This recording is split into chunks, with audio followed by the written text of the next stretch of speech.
కళ్యాణ్. అంటే రాజకీయాలు చేయాలంటే ఇలా చేయాలి. అసలు సిగ్గు, శరం, రోషం, మానం ఏమి ఉండొద్దు. నువ్వేమన్నా మాట్లాడేసేయి. ఎప్పుడేమన్నా మాట్లాడేసేయి. నీకేది అవసరమో అది మాట్లాడేసేయి అన్నట్టుగా పవన్ కళ్యాణ్ తయారయ్యాడు. నిజానికి ఆయన భిన్నమైన రాజకీయ నాయకుడు. మిగతా మెయిన్ స్ట్రీమ్ రాజకీయ నాయకులతో పోలిస్తే ఆయన డిఫరెంటు అన్న దీన్ని బద్దలు కొట్టేశాడు పవన్ కళ్యాణ్ ఈ స్పీచ్‌తో. నేను గూడా అందరి రాజకీయాల కంటే ఘోరమైన వ్యక్తినే. నాకు అధికారమే పరమావధి. ఇంకే ఐడియాలజీ నాకు లేదు. నా ఐడియాలజీ అధికారమే అన్నది డిక్లేర్ చేసేసాడు. ఇది నిజానికి మంచిదే. పవన్ కళ్యాణ్ పట్ల భ్రమలు తొలగిపోవడం అనేది నేను ఎప్పటినుంచో చెప్తున్నా. పవన్ కళ్యాణ్ అందరిలాగే రాజకీయ నాయకుడు. అతని గోల్ సీఎం కావడం. సీఎం కావడానికి ఏది అవసరమైతే అది చేస్తాడతను.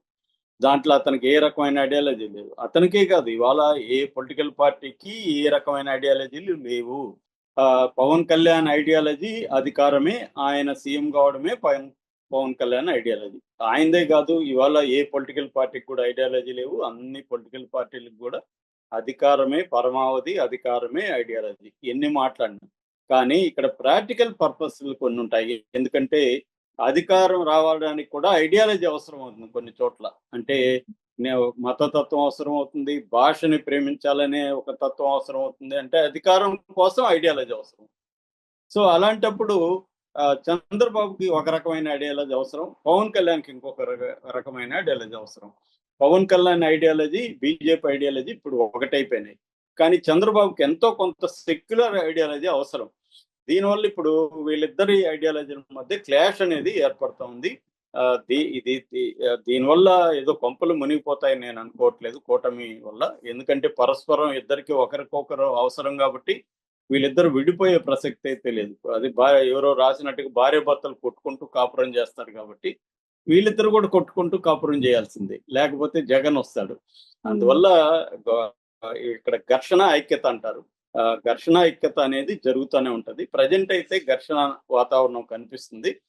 దీని నుంచి మళ్ళీ కొద్దిగా ఐక్యతలోకి వెళ్తారు. మళ్ళీ ఘర్షణ ఇలా ఈ చట్రం జరుగుతూ ఉంటది. ప్రజెంట్ బిహేవ్ చేస్తూ ఒక ప్రతిపక్ష నాయకుల్లాగా ఒక జగన్ చేయాలని పని పవన్ కళ్యాణ్ చేస్తూ, ఎందుకంటే కూటమిలో సమస్యలు వస్తే వాళ్లతో వ్యక్తిగతంగా మాట్లాడాలి. ఇప్పుడు ఫర్ ఎగ్జాంపుల్ హోంశాఖలో పోలీసులు ఎక్కడో సరిగా బిహేవ్ చేయలేదు. అప్పుడు ఆయన ఏం చేయాలి? ఆ శాఖ అధికారులతో మాట్లాడచ్చు, లేదా ఆ మంత్రి పేషీతో మాట్లాడచ్చు, లేదా డైరెక్ట్గా మంత్రితో కూడా మాట్లాడాలి. ఈయన మాట్లాడతానంటే ఏ మంత్రి కూడా దీని పరిస్థితి ఏమి ఉండదు. సో ఆయన అప్పుడు కూడా వినకపోతే చంద్రబాబు దృష్టికి తీసుకెళ్ళచ్చు. ఇట్లా నేను చెప్తున్నాను, వినట్లేదు, మీరు మాట్లాడండి. అప్పుడు చంద్రబాబు ఇది కదా ఒక కూటమిలో జరగాలన్న ఒక వ్యవహారం. కానీ పవన్ కళ్యాణ్ అలా చేయట్లేదు. పవన్ కళ్యాణ్ ఏం చేస్తున్నాడు? మొన్న పిఠాపురం ఫర్ ఎగ్జాంపుల్ లేటెస్ట్గా పిఠాపురంలో కేసులు అక్రమాలు జరుగుతున్నాయి, గాంజా ఉంది, మా వాళ్ళు కేసులు పెడితే తీసుకోలేదు, పోలీసులు స్టేషన్లో పంచాయతీలు చేస్తున్నారు అని ఓపెన్గా మాట్లాడు.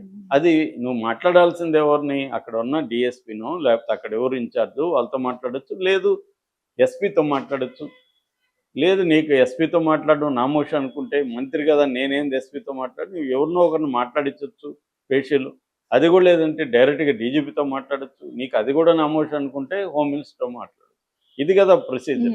ఇది వదిలేసి ఓపెన్గా ఎందుకు మాట్లాడుతున్నాడు? జగన్ మాట్లాడుతుంటే అర్థం చేసుకోవచ్చు, షర్మిల మాట్లాడితే ప్రతిపక్షాలని అర్థం చేసుకోవచ్చు. పవన్ కళ్యాణ్ ఎందుకు అట్లా ప్రతి అంశం గతంలో ఆమె అనిత విషయంలో కానీ, తర్వాత లడ్డు విషయంలో కానీ, తిరుపతి లడ్డు విషయంలో కానీ, తర్వాత కాకినాడ షిప్ విషయంలో కానీ, తర్వాత తొక్కిసలాట విషయంలో కానీ, తర్వాత పిఠాపురం విషయంలో కానీ, ఆ కడప జిల్లాలో ఒక అధికారిని వైసీపీ వాళ్ళు కొట్టినప్పుడు కానీ, ఇవన్నిట్లో కూడా ఇతను వెళ్ళిపోయి ఈ ప్రభుత్వంలో జరిగే తప్పుల మీద తన గలం వినిపిస్తున్నాడు. నిజంగా ప్రజల కోసమే ఇదన్నీ చేస్తున్నాడు అంటే కూడా డౌటే నాకు. ఎందుకంటే ప్రజల కోసం ప్రధానంగా ఏం చేయాలి?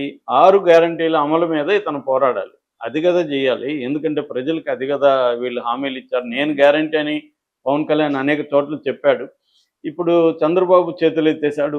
ఒక్క వృద్ధాప్య పింఛన్లు అవి కూడా కట్ చేశారు. వృద్ధాప్య పింఛన్ తప్ప ఇంకేది అందట్లేదు. డబ్బులు లేవు, నేను డబ్బులు వస్తే ఇస్తానని ఓపెన్గా కూడా చంద్రబాబు చెప్పేశాడు. మరి దీన్ని మాట్లాడాలి కదా. ప్రజలకి అన్యాయం జరుగుతుంది, మనం హామీలు ఇచ్చాం కదా, మనం ఎందుకు నెరవేర్చట్లేదని ఏం నిలదీయకుండా కావాలనే ప్రభుత్వాన్ని ఇరుకునబెట్టి, అది కూడా లోకేష్ యాక్టివ్గా ఉన్న చోటే అటాక్ చేయడం ఎందుకంటే ఇప్పుడు మొన్న తొక్కిసలాట, తిరుపతి తొక్కిసలాటలో కూడా టీటీడీ చైర్మన్ రిజైన్ చేయాలని చెప్పడం అంటే టీటీడీ చైర్మన్ బిఆర్ నాయుడు పెట్టింది లోకేష్. ప్రధానంగా నియామకాలన్నీ లోకేష్ కంట్రోల్లో ఉన్నాయి. గవర్నెన్స్ అంతా కూడా day to day governance all మినిస్టర్లకు సంబంధించి ఎక్సెప్ట్ పవన్ కళ్యాణ్ లోకేష్ కంట్రోల్లో ఉంది. ఒక రకంగా లోకేష్ సకల శాఖ మంత్రిగా పనిచేస్తుంది. దీన్ని బ్రేక్ చేయడానికి పవన్ కళ్యాణ్ ఈ మార్గాన్ని ఎంచుకున్నాడు. ఇది ఇబ్బందిగా ఉంది వాళ్ళకి. అట్టని పవన్ కళ్యాణ్ గట్టిగా మాట్లాడలేని పరిస్థితి, కంట్రోల్ చేయలేని పరిస్థితి. ఎందుకంటే పవన్ కళ్యాణ్ వెనక మోడీ, అమిత్ షాలు ఉన్నారు. పవన్ కళ్యాణ్ టచ్ చేస్తే వాళ్ళ రంగంలో దిగుతారు. ఈ ఇబ్బందితో చంద్రబాబు చాలా సతమతమవుతున్నాడు. అందుకని చంద్రబాబే ఇది రెచ్చగొట్టాడని కూడా పుకార్లు ఉంది. ఏదేమైనా ఇతన్ని డిప్యూటీ సీఎంగా ఉంచితే ఒకడే ఉంటే ఇబ్బంది కాబట్టి లోకేష్ను కూడా చేస్తే కొంత బ్యాలెన్స్ అవుతుంది కదా అనేది ఇప్పుడు వస్తున్న డిమాండ్. కానీ దీనికి ఇప్పుడు కొత్తగా విచిత్రంగా తెలుగుదేశంలోనే సీనియర్ నాయకులు లోకేష్ డిప్యూటీ సీఎం ఎలా ఉంటాడు, ఆయన ఆల్రెడీ పవన్ ఉన్నాడు కదా అని మాట్లాడడం మొదలుపెట్టారు. ఇది ఒక విచిత్రం. మొన్న అయ్యన్న పాత్రుడు స్పీకరు ఆయన గట్టిగా